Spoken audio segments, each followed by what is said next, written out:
एक बार की बात है, गौतम बुद्ध अपने शिष्यों को जिंदगी से जुड़ी अच्छी बुरी चीजों के बारे में ज्ञान दे रहे थे। सभी शिष्य उनकी बातों को बहुत ध्यान से सुन रहे थे। उन सभी में एक शिष्य ऐसा था जिसे प्रश्न पूछने की बहुत आदत थी। वो उठकर गौतम बुद्ध के पास गया और उनसे बोला, आप हमें जिंदगी के बारे में जो कुछ सिखा रहे हैं उस सब का क्या फायदा, क्योंकि हम में से बहुत से बच्चों को ये भी नहीं पता कि हमारे जीवन का मूल्य क्या है और ये जीवन हमारे लिए कितना कीमती है। पहले आप हमें ये बताइए कि इस जीवन का मूल्य क्या है। अपने शिष्य की बात सुनकर गौतम बुद्ध अपने कक्ष में गए और एक चमकता हुआ पत्थर का टुकड़ा लेकर आए।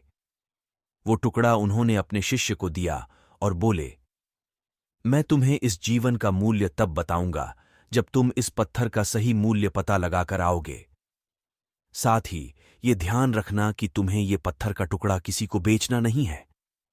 गौतम बुद्ध की बात मानकर वो शिष्य बाजार की तरफ चला गया।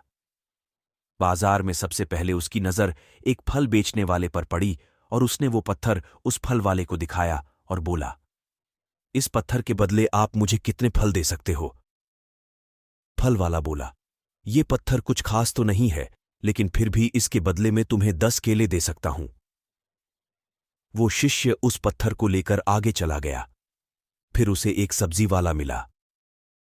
शिष्य ने उस सब्जी वाले से उस पत्थर की कीमत पूछी। सब्जी वाले ने उस पत्थर को ध्यान से देखा और बोला, इस पत्थर की कीमत के बदले में तुम्हें ज्यादा से ज्यादा एक बोरी भरकर सब्जियां दे सकता हूं। इसके बाद वो शिष्य उस पत्थर को लेकर एक सोने के व्यापारी के पास गया। उस पत्थर की टुकड़े की चमक देखते ही उस सुनार ने उसकी कीमत 100 सोने के सिक्के लगाए। शिष्य ने वो टुकड़ा बेचने से मना किया तो वो सुनार उसके बदले 200 सोने के सिक्के देने को भी राजी हो गया। लेकिन शिष्य ने वो पत्थर नहीं बेचा। इसके बाद वो शिष्य एक हीरों के व्यापारी के पास गया और उनके सामने उसने वो पत्थर के टुकड़े को रख दिया।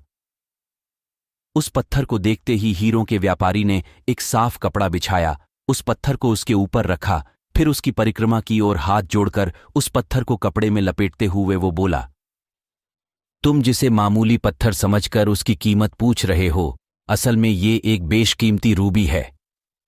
ऐसा रूबी हर किसी को नहीं मिलता। मैं अगर अपना सब कुछ बेच भी दूं तो भी इसकी कीमत नहीं चुका सकता।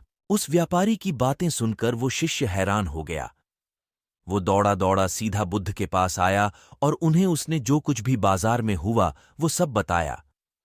उसकी अचरज भरी बातें सुनकर गौतम बुद्ध बोले, तुम्हारे सवाल का जवाब इस रूबी की कीमत में ही छिपा है। हमारा जीवन भी एक रूबी है।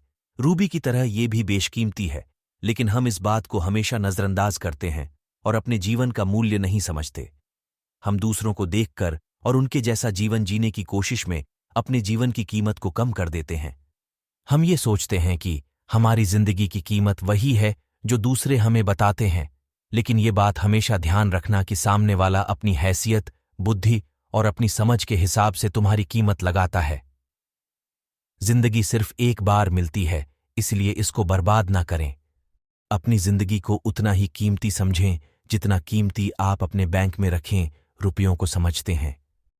आज के समय में लोग अपनी जिंदगी से ज्यादा कीमती प्यार, पैसों और दिखावे से भरी चीजों को समझते हैं। प्यार के चक्कर में लोग सुसाइड कर लेते हैं।